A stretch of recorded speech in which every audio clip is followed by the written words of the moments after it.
ಈ ವಾರ ತುಲಾ ರಾಶಿಯವರ ಗ್ರಹಗಳ ಸ್ಥಿತಿಗತಿ ಮತ್ತು ಭವಿಷ್ಯದ ಬಗ್ಗೆ ಸಂಪೂರ್ಣವಾಗಿ ತಿಳಿದುಕೊಳ್ಳೋಣ. ತುಲಾ ರಾಶಿಯ ವೀಕ್ಷಕರೇ, ನಿಮ್ಮ ಜೀವನದಲ್ಲಿ ಈಗ ಒಂದು ಮಹತ್ತರವಾದ ಬದಲಾವಣೆಯ ಪರ್ವ ಆರಂಭವಾಗುತ್ತಿದೆ. ಗ್ರಹಗಳ ಸಂಚಾರವು ನಿಮ್ಮ ಪರವಾಗಿದ್ದು, ಅದೃಷ್ಟ ಲಕ್ಷ್ಮಿ ನಿಮ್ಮ ಮನೆ ಬಾಗಿಲನ್ನು ತಟ್ಟುವಂತಹ ಸುಂದರ ಸಮಯ ಇದಾಗಿದೆ. ಹಾಗಾದರೆ ನಿಮ್ಮ ರಾಶ್ಯಾಧಿಪತಿ ಎಲ್ಲಿದ್ದಾನೆ? ಗ್ರಹಗಳ ಸ್ಥಾನಪಲ್ಲಟದಿಂದ ನಿಮ್ಮ ಜೀವನದಲ್ಲಿ ಆಗುವ ಲಾಭಗಳೇನು? ಉದ್ಯೋಗ ಮತ್ತು ವ್ಯಾಪಾರದಲ್ಲಿ ಎಂತಹ ಬದಲಾವಣೆಗಳು ಕಂಡುಬರುತ್ತವೆ ಹಾಗೂ ನೀವು ವಹಿಸಬೇಕಾದ ಎಚ್ಚರಿಕೆ ಏನು ಎಂಬುದನ್ನು ತಿಳಿದುಕೊಳ್ಳೋಣ ತುಲಾ ರಾಶಿಯ ವೀಕ್ಷಕರೇ. ಹಾಗೆಯೇ ಈ ಮಾಹಿತಿಯು ನಿಮಗೆ ಇಷ್ಟವಾದಲ್ಲಿ ಲೈಕ್ ಮಾಡಿ ಮತ್ತು ವಿಡಿಯೋವನ್ನು ಸ್ಕಿಪ್ ಮಾಡದೆ ಕೊನೆತನಕ ನೋಡಿ. ಸಕಲ ಸಂಪತ್ತನ್ನು ನೀಡುವ ತಾಯಿಯನ್ನು ನೆನೆಯುತ್ತಾ ಎಲ್ಲರೂ ಭಕ್ತಿಯಿಂದ ಕಾಮೆಂಟ್ ಬಾಕ್ಸ್ನಲ್ಲಿ ಓಂ ಶ್ರೀ ಮಹಾಲಕ್ಷ್ಮಿಯೇ ನಮಃ ಎಂದು ಬರೆಯಿರಿ. ಸ್ನೇಹಿತರೆ, ಮೊದಲನೆಯದಾಗಿ ತುಲಾ ರಾಶಿಯವರ ಗ್ರಹಗಳ ಸ್ಥಿತಿಯನ್ನು ನೋಡುವುದಾದರೆ, ಈ ಸಮಯವು ನಿಮಗೆ ರಾಜಯೋಗವನ್ನು ತಂದುಕೊಡುತ್ತಿದೆ ಎಂದೇ ಹೇಳಬಹುದು. ಏಕೆಂದರೆ ನಿಮ್ಮ ರಾಶಿಯ ಅಧಿಪತಿಯಾದ ಶುಕ್ರ ಗ್ರಹ ಮತ್ತು ನಿಮ್ಮ ಅದೃಷ್ಟದ ಅಧಿಪತಿ ಅಥವಾ ಭಾಗ್ಯಾಧಿಪತಿಯಾದ ಬುಧ ಗ್ರಹ ಇವರಿಬ್ಬರೂ ಸೇರಿ ನಿಮ್ಮ ರಾಶಿಯ 2ನೇ ಮನೆಯಲ್ಲಿ ಬಂದು ನೆಲೆಸಿದ್ದಾರೆ. ಜ್ಯೋತಿಷ್ಯ ಶಾಸ್ತ್ರದ ಪ್ರಕಾರ 2ನೇ ಮನೆಯನ್ನು ಧನಸ್ಥಾನ ಮತ್ತು ವಾಕ್ಸ್ಥಾನ ಎಂದು ಕರೆಯುತ್ತಾರೆ. ಯಾವಾಗ ಸಾಕ್ಷಾತ್ ರಾಶ್ಯಾಧಿಪತಿ ಮತ್ತು ಭಾಗ್ಯಾಧಿಪತಿ ಧನಸ್ಥಾನದಲ್ಲಿ ಬಂದು ಸೇರುತ್ತಾರೋ ಆಗ ಆ ವ್ಯಕ್ತಿಗೆ ಹಣಕಾಸಿನ ವಿಚಾರದಲ್ಲಿ ತಿರುಗಿ ನೋಡುವ ಪ್ರಮೇಯವೇ ಬರುವುದಿಲ್ಲ. ಅಷ್ಟೇ ಅಲ್ಲದೆ 3ನೇ ಮನೆಯಲ್ಲಿ ಗ್ರಹಗಳ ಸೇನಾಧಿಪತಿಯಾದ ಮಂಗಳ ಮತ್ತು ಗ್ರಹಗಳ ರಾಜನಾದ ರವಿ ಅಥವಾ ಸೂರ್ಯ ಗ್ರಹವು ಸ್ಥಿತರಾಗಿದ್ದಾರೆ. ಈ ಒಂದು ಗ್ರಹಗಳ ಸಂಯೋಜನೆಯು ತುಲಾ ರಾಶಿಯವರಿಗೆ ಅದ್ಭುತವಾದ ಫಲಗಳನ್ನು ನೀಡಲು ಕಾಯುತ್ತಿದೆ. ಮೊದಲನೆಯ ಶುಭ ಫಲ ಏನೆಂದರೆ ನಿಮ್ಮ ಮಾತು. ಹೌದು, 2ನೇ ಮನೆಯು ವಾಕ್ ಸ್ಥಾನವಾಗಿರುವುದರಿಂದ ಮತ್ತು ಅಲ್ಲಿ ಬುದ್ಧಿವಂತಿಕೆಗೆ ಕಾರಕನಾದ ಬುಧ ಹಾಗೂ ಆಕರ್ಷಣೆಗೆ ಕಾರಕನಾದ ಶುಕ್ರ ಇರುವುದರಿಂದ ನಿಮ್ಮ ಮಾತಿನಲ್ಲಿ ಸಾಕ್ಷಾತ್ ಸರಸ್ವತಿ ದೇವಿ ಬಂದು ನೆಲೆಸುತ್ತಾಳೆ. ಇಷ್ಟು ದಿನ ನಿಮ್ಮ ಮಾತಿಗೆ ಯಾರು ಬೆಲೆ ಕೊಡುತ್ತಿರಲಿಲ್ಲವೇ ಅಥವಾ ನಿಮ್ಮ ಮಾತಿನಿಂದಲೇ ನಿಮಗೆ ಸಮಸ್ಯೆಗಳು ಆಗುತ್ತಿತ್ತೇ, ಅದೆಲ್ಲವೂ ಈಗ ಬದಲಾಗಲಿದೆ. ಈ ಸಮಯದಲ್ಲಿ ನಿಮ್ಮ ಮಾತಿನಿಂದಲೇ ಎಂತಹ ಕಠಿಣ ಸಮಸ್ಯೆಗಳಾದರೂ ಕ್ಷಣಾರ್ಧದಲ್ಲಿ ಬಗೆಹರಿಯಲಿವೆ. ಸಮಾಜದಲ್ಲಿ ನಿಮ್ಮ ಮಾತಿಗೆ ಒಂದು ತೂಕ ಬರುತ್ತದೆ ಮತ್ತು ಗೌರವ ಸಿಗುತ್ತದೆ. ವಿಶೇಷವಾಗಿ ಯಾರೆಲ್ಲ ಕಾಂಟ್ರಾಕ್ಟ್ ಕೆಲಸಗಳನ್ನು ಮಾಡುತ್ತಿದ್ದಾರೋ ಅಥವಾ ಅಗ್ರಿಮೆಂಟ್ ಮಾಡಿಕೊಳ್ಳುವಂತಹ ಕೆಲಸಗಳಲ್ಲಿ ಇದ್ದಾರೋ ಅವರಿಗೆ ಇದು ಸುವರ್ಣ ಕಾಲ. ನೀವು ಮಾತನಾಡುವ ರೀತಿ, ನೀವು ವಿಷಯವನ್ನು ಮಂಡಿಸುವ ಶೈಲಿಯನ್ನು ನೋಡಿ ಎದುರಿಗಿರುವ ವ್ಯಕ್ತಿಗಳು ನಿಮ್ಮ ಒಪ್ಪಂದಗಳಿಗೆ ಅಥವಾ ಅಗ್ರಿಮೆಂಟ್ಗಳಿಗೆ ಸಹಿ ಹಾಕುತ್ತಾರೆ. ಮಾತುಕತೆಗಳ ಮೂಲಕವೇ ದೊಡ್ಡ ದೊಡ್ಡ ಬಿಸಿನೆಸ್ ಡೀಲ್ಗಳು ಕುದುರುವ ಸಾಧ್ಯತೆ ಇದೆ.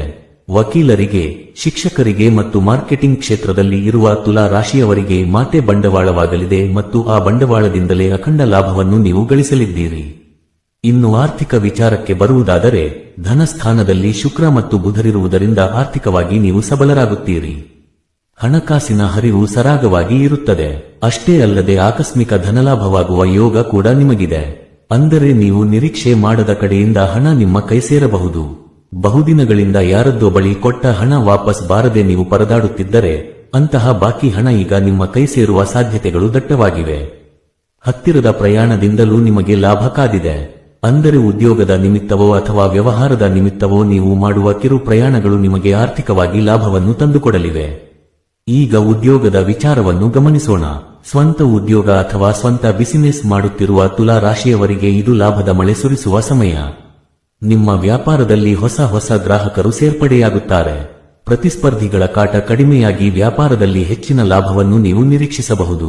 ಇನ್ನು ಬೇರೆಯವರ ಕೈಕೆಳಗೆ ಅಥವಾ ಪ್ರೈವೇಟ್ ಕಂಪನಿಗಳಲ್ಲಿ ಕೆಲಸ ಮಾಡುತ್ತಿರುವವರಿಗೂ ಕೂಡ ಸಮಯ ತುಂಬಾ ಚೆನ್ನಾಗಿದೆ. ನಿಮ್ಮ ಬಾಸ್ ಅಥವಾ ಮೇಲಧಿಕಾರಿಗಳ ಜೊತೆಗಿನ ಬಾಂಧವ್ಯ ಸುಧಾರಿಸುತ್ತದೆ. ನಿಮ್ಮ ಕೆಲಸಕ್ಕೆ ಮೆಚ್ಚುಗೆ ಸಿಗಲಿದೆ. ಪ್ರಮೋಷನ್ ಅಥವಾ ಸಂಬಳ ಏರಿಕೆಯ ನಿರೀಕ್ಷೆಯಲ್ಲಿ ಇರುವವರಿಗೆ ಶುಭ ಸುದ್ದಿ ಕೇಳಿ ಬರುವ ಸಾಧ್ಯತೆ ಇದೆ. ಸರ್ಕಾರಿ ಉದ್ಯೋಗದಲ್ಲಿ ಇರುವವರಿಗೂ ಕೂಡ ಸಮಯ ಉತ್ತಮವಾಗಿದೆ. ಆದರೆ ಸರ್ಕಾರಿ ನೌಕರರಿಗೆ ಜವಾಬ್ದಾರಿಗಳು ಸ್ವಲ್ಪ ಹೆಚ್ಚಾಗಬಹುದು. ಕೆಲಸದ ಒತ್ತಡ ಹೆಚ್ಚಿದ್ದರೂ ಕೂಡ ಅದನ್ನು ನಿಭಾಯಿಸುವ ಶಕ್ತಿ ನಿಮಗೆ ಇರುತ್ತದೆ ಮತ್ತು ಅದರಿಂದ ನಿಮಗೆ ಗೌರವ ಕೂಡ ಸಿಗುತ್ತದೆ. ಸ್ನೇಹಿತರೆ, ನಾಣ್ಯಕ್ಕೆ 2 ಮುಖಗಳು ಇರುವಂತೆ ಒಳ್ಳೆಯದರ ಜೊತೆಗೆ ನಾವು ಕೆಲವು ಎಚ್ಚರಿಕೆಗಳನ್ನು ಕೂಡ ತೆಗೆದುಕೊಳ್ಳಬೇಕಾಗುತ್ತದೆ. ತುಲಾ ರಾಶಿಯವರು ಈ ಸಮಯದಲ್ಲಿ ಗಮನಿಸಬೇಕಾದ ಮುಖ್ಯವಾದ ವಿಚಾರವೊಂದಿದೆ. ನಿಮ್ಮ ರಾಶಿಯ 3ನೇ ಮನೆಯಲ್ಲಿ ಕುಜ ಮತ್ತು ರವಿ ಗ್ರಹಗಳು ಇದ್ದಾರೆ ಎಂದು ಆಗಲೇ ತಿಳಿಸಿದೆವು. 3ನೇ ಮನೆಯು ಪರಾಕ್ರಮ ಸ್ಥಾನ ಹೌದು, ಆದರೆ ಅದು ಒಡಹುಟ್ಟಿದವರ ಮತ್ತು ನೆರೆಹೊರೆಯವರ ಸ್ಥಾನವೂ ಕೂಡ ಹೌದು. ಇಲ್ಲಿ ಸೂರ್ಯ ಮತ್ತು ಮಂಗಳನಂತಹ ಉಗ್ರ ಗ್ರಹಗಳು ಇರುವುದರಿಂದ ನಿಮ್ಮ ಕೋಪ ಸ್ವಲ್ಪ ಜಾಸ್ತಿ ಆಗಬಹುದು. ಮುಖ್ಯವಾಗಿ ನಿಮ್ಮ ಅಕ್ಕಪಕ್ಕದ ಮನೆಯವರ ಜೊತೆಗೆ ಅಥವಾ ನಿಮ್ಮ ಬಂಧುಗಳ ಜೊತೆಗೆ ಸಣ್ಣ ಸಣ್ಣ ವಿಚಾರಕ್ಕೆ ಜಗಳಗಳು ಆಗುವ ಸಾಧ್ಯತೆ ಇದೆ. ಜಾಗದ ವಿಚಾರಕ್ಕೋ ಕಾಂಪೌಂಡ್ ವಿಚಾರಕ್ಕೋ ಅಥವಾ ಇನ್ಯಾವುದೇ ಕ್ಷುಲ್ಲಕ ಕಾರಣಗಳಿಗೆ ನೆರೆಹೊರೆಯವರ ಜೊತೆಗೆ ಮನಸ್ತಾಪಗಳು ಉಂಟಾಗಬಹುದು.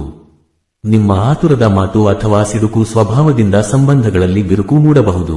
ಆದ್ದರಿಂದ ಈ ಸಮಯದಲ್ಲಿ ನೀವು ಆದಷ್ಟು ತಾಳ್ಮೆ ಮತ್ತು ಸಮಾಧಾನದಿಂದ ಇರುವುದು ಉತ್ತಮ. ಯಾರೇ ಬಂದು ಜಗಳಕ್ಕೆ ಪ್ರಚೋದನೆ ನೀಡಿದರೂ ನೀವು ಮೌನವಾಗಿರುವುದು ನಿಮ್ಮ ಒಳ್ಳೆಯದಕ್ಕೆ. ನೆನಪಿಡಿ, ಮೂರನೇ ಮನೆಯಲ್ಲಿರುವ ಪಾಪ ಗ್ರಹಗಳು ಮನುಷ್ಯನಿಗೆ ಅತಿಯಾದ ಧೈರ್ಯವನ್ನು ಕೊಡುತ್ತವೆ, ಆದರೆ ಆ ಧೈರ್ಯವು ದುಸ್ಸಾಹಸಕ್ಕೆ ದಾರಿ ಮಾಡಿಕೊಡಬಾರದು. ಇನ್ನು ದೈವ ಬಲದ ವಿಚಾರಕ್ಕೆ ಬರುವುದಾದರೆ, ತುಲಾ ರಾಶಿಯವರಿಗೆ ಈಗ ದೈವಾನುಗ್ರಹ ತುಂಬಾ ಚೆನ್ನಾಗಿದೆ.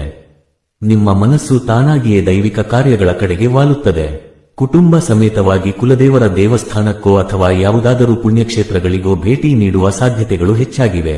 ಈ ದೈವಿಕ ಕಾರ್ಯಗಳು ನಿಮಗೆ ಮಾನಸಿಕ ನೆಮ್ಮದಿಯನ್ನು ತಂದುಕೊಡುತ್ತವೆ. ಕೊನೆಯದಾಗಿ, ಈ ಎಲ್ಲಾ ಶುಭ ಫಲಗಳು ಹೆಚ್ಚಾಗಲು ಮತ್ತು ನೆರೆಹೊರೆಯವರ ಜೊತೆಗಿನ ಮನಸ್ತಾಪಗಳು ನಿವಾರಣೆಯಾಗಲು ಒಂದು ಸರಳ ಪರಿಹಾರವನ್ನು ನೀವು ಮಾಡಿಕೊಳ್ಳಬೇಕು. ಅದೇನೆಂದರೆ, ನೀವು ಪ್ರತಿದಿನ ದುರ್ಗಾ ದೇವಿಯ ಅಷ್ಟೋತ್ತರವನ್ನು ಹೇಳಿಕೊಳ್ಳಬೇಕು. ದುರ್ಗಾ ದೇವಿಯು ರಾಹು ಮತ್ತು ಕುಜನ ದೋಷಗಳನ್ನು ನಿವಾರಣೆ ಮಾಡುತ್ತಾಳೆ. ಬೆಳಿಗ್ಗೆ ಎದ್ದು ಸ್ನಾನ ಮಾಡಿ, ದೇವಿಯ ಫೋಟೋ ಅಥವಾ ವಿಗ್ರಹದ ಮುಂದೆ ದೀಪವನ್ನು ಹಚ್ಚಿ, ಭಕ್ತಿಯಿಂದ ದುರ್ಗಾ ಅಷ್ಟೋತ್ತರವನ್ನು ಪಠಿಸುವುದರಿಂದ ನಿಮ್ಮ ಶತ್ರು ಬಾಧೆಗಳು ನಾಶವಾಗುತ್ತವೆ. ಮನಸ್ಸಿನಲ್ಲಿರುವ ಭಯ ಮತ್ತು ಆತಂಕ ದೂರವಾಗಿ ಧೈರ್ಯ ಬರುತ್ತದೆ. ಬಂಧುಗಳ ಜೊತೆಗಿನ ಕಲಹಗಳು ನಿವಾರಣೆಯಾಗಿ ಶಾಂತಿ ನೆಲೆಸುತ್ತದೆ. ಒಟ್ಟಾರೆಯಾಗಿ ಹೇಳುವುದಾದರೆ ತುಲಾ ರಾಶಿಯವರೇ, ಹಣಕಾಸು ಮತ್ತು ಉದ್ಯೋಗದ ವಿಚಾರದಲ್ಲಿ ಇದು ಸುವರ್ಣಯುಗವಾಗಿದೆ. ಮಾತಿನ ಮೇಲೆ ಹಿಡಿತವಿದ್ದು ಅಕ್ಕಪಕ್ಕದವರ ಜೊತೆ ವಿವಾದ ಮಾಡಿಕೊಳ್ಳದೆ ಶಾಂತಿಯಿಂದ ಇದ್ದರೆ ಖಂಡಿತವಾಗಿಯೂ ನೀವು ಜೀವನದಲ್ಲಿ ದೊಡ್ಡ ಮಟ್ಟದ ಏಳಿಗೆಯನ್ನು ಕಾಣಬಹುದು. ಸಿಕ್ಕಿರುವ ಅವಕಾಶಗಳನ್ನು ಸರಿಯಾಗಿ ಬಳಸಿಕೊಳ್ಳಿ. ಸ್ನೇಹಿತರೆ, ಈ ಮಾಹಿತಿಯು ನಿಮ್ಮ ಜೀವನಕ್ಕೆ ಉಪಯುಕ್ತವಾಗಿದೆ ಎಂದು ಭಾವಿಸುತ್ತೇವೆ. ಈ ವಿಡಿಯೋವನ್ನು ಲೈಕ್ ಮಾಡಿ ಮತ್ತು ನಿಮ್ಮ ಸ್ನೇಹಿತರೊಂದಿಗೆ ಹಾಗೂ ಬಂಧುಗಳೊಂದಿಗೆ ಹಂಚಿಕೊಳ್ಳಿ. ಮುಂದಿನ ವಿಡಿಯೋದಲ್ಲಿ ಮತ್ತೊಂದು ವಿಶೇಷ ಮಾಹಿತಿಯೊಂದಿಗೆ ನಿಮ್ಮನ್ನು ಭೇಟಿಯಾಗುತ್ತೇವೆ. ಅಲ್ಲಿಯವರೆಗೂ ಎಲ್ಲರಿಗೂ ಒಳ್ಳೆಯದಾಗಲಿ. ಧನ್ಯವಾದಗಳು.